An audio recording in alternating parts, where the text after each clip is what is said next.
The notification came at 2:47 a.m., and Maya's phone wouldn't stop buzzing.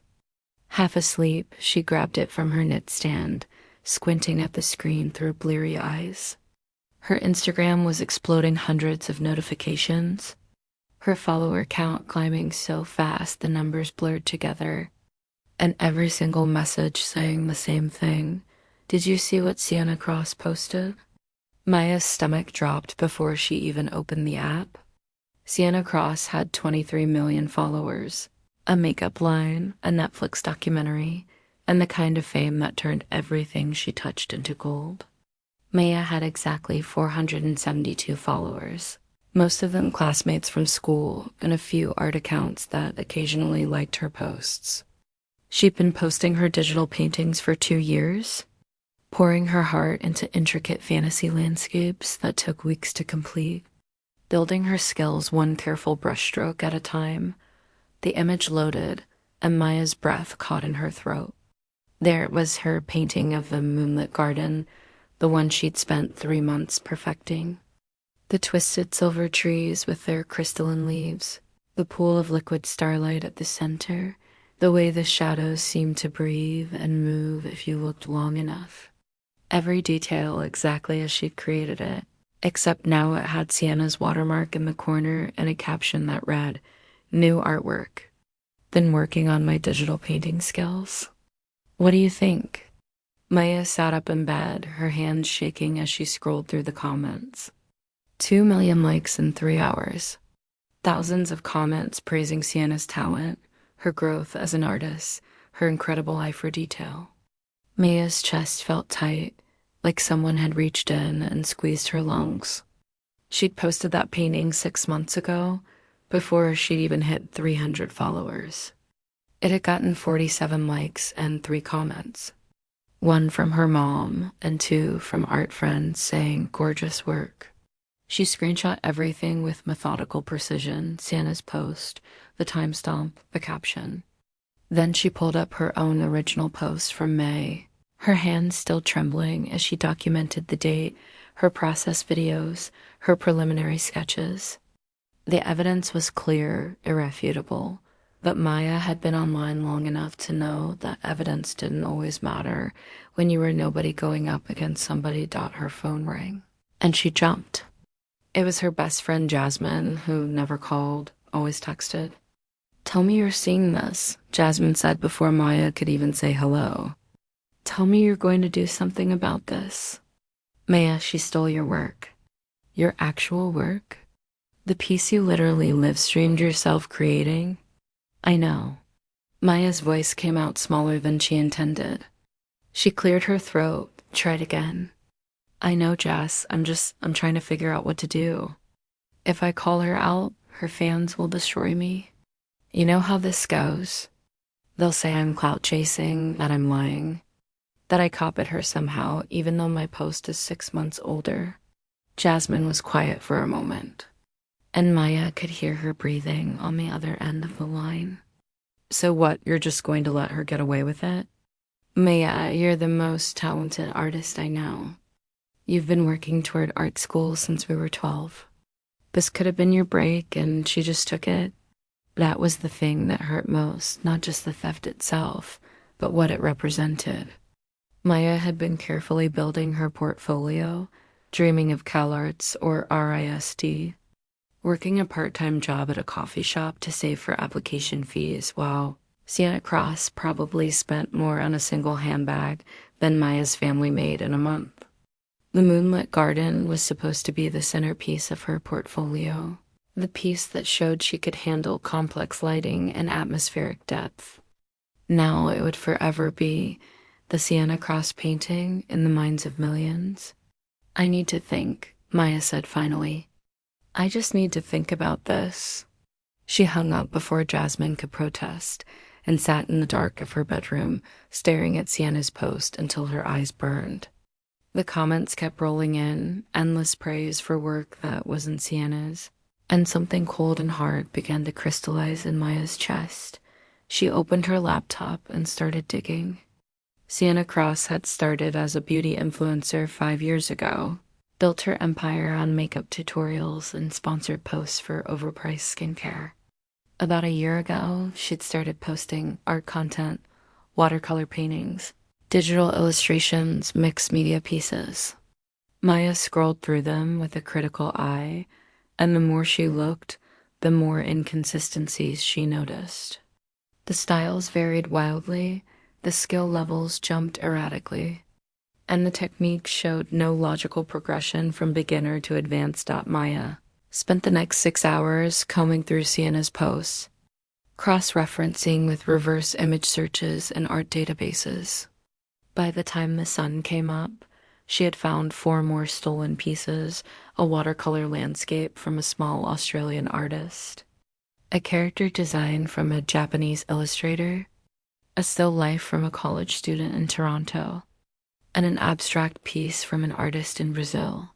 Sienna had been doing this for months, cherry-picking work from small accounts with limited followings, artists who didn't have the platform or resources to fight back. The coffee had gone cold in Maya's mug, and her eyes felt gritty with exhaustion, but something fierce and focused had taken root inside her. She thought about all those artist people like her, pouring their souls into their work, only to have it stolen and monetized by someone who would never face consequences.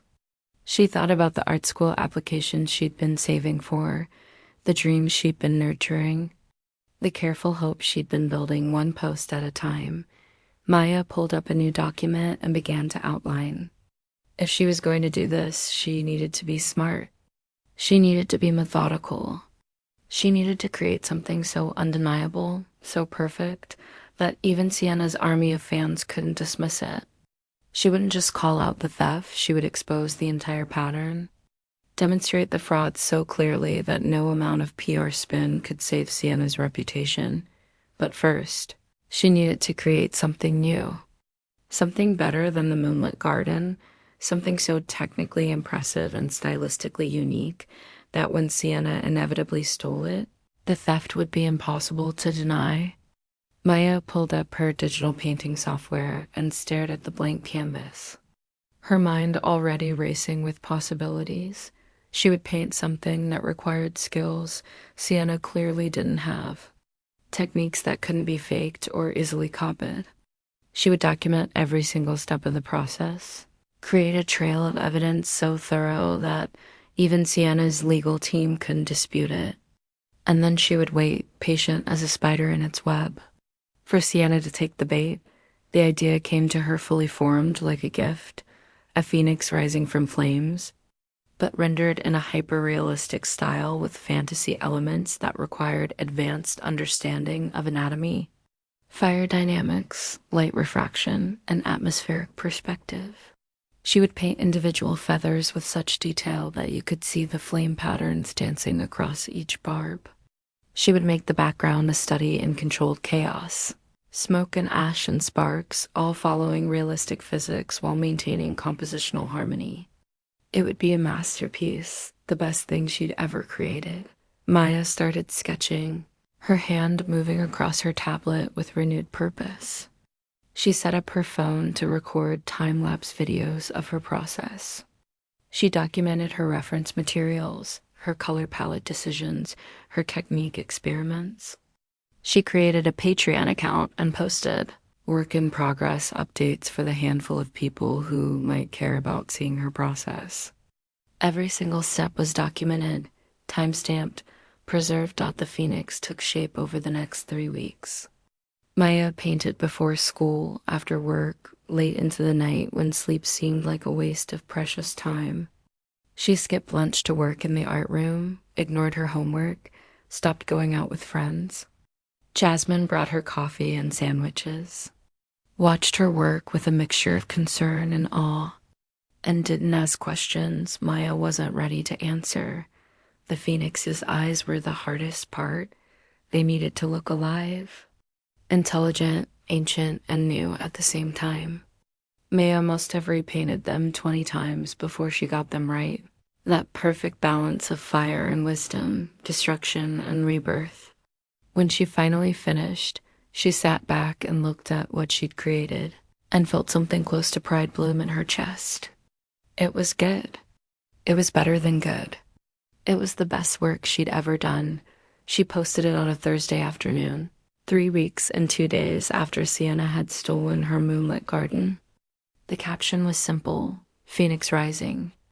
3 weeks of work. Full process video on my Patreon.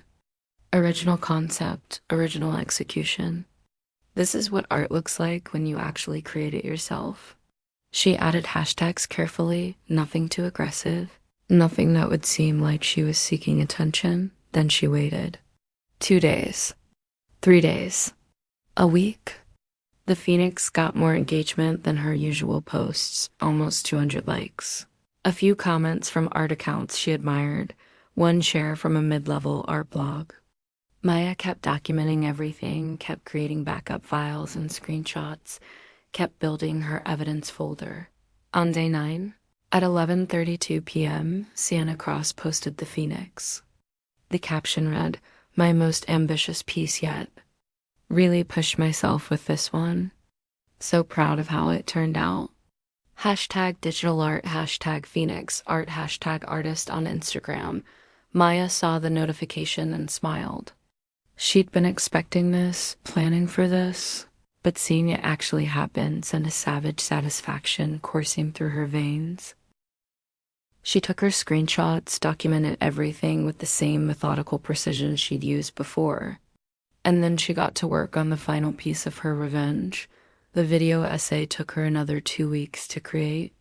She'd been teaching herself video editing alongside her painting skills, and now all those hours watching YouTube tutorials paid off. She started with a hook side-by-side comparisons of Sienna's stolen work and the original artist posts, timestamps clearly visible.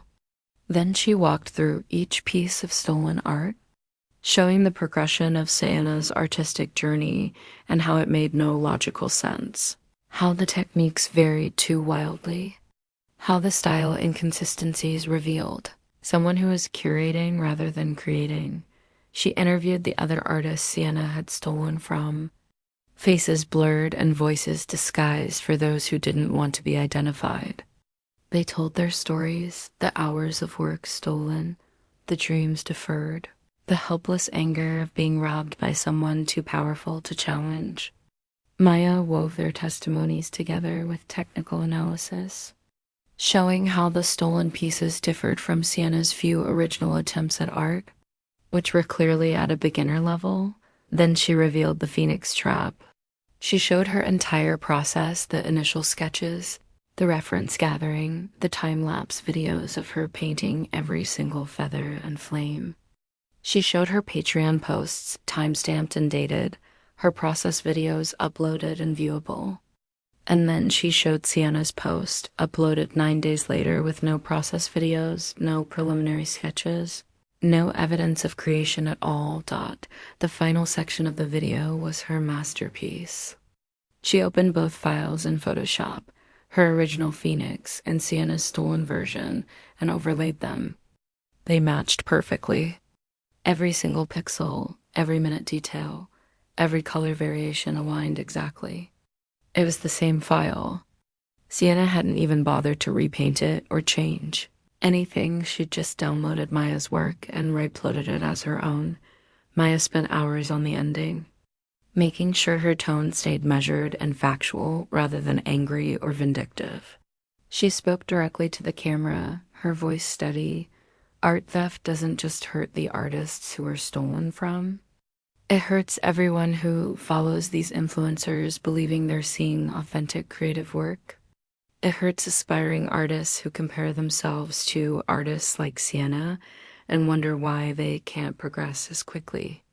It hurts the entire creative community when theft is rewarded with millions of likes and legitimate work struggles to find an audience.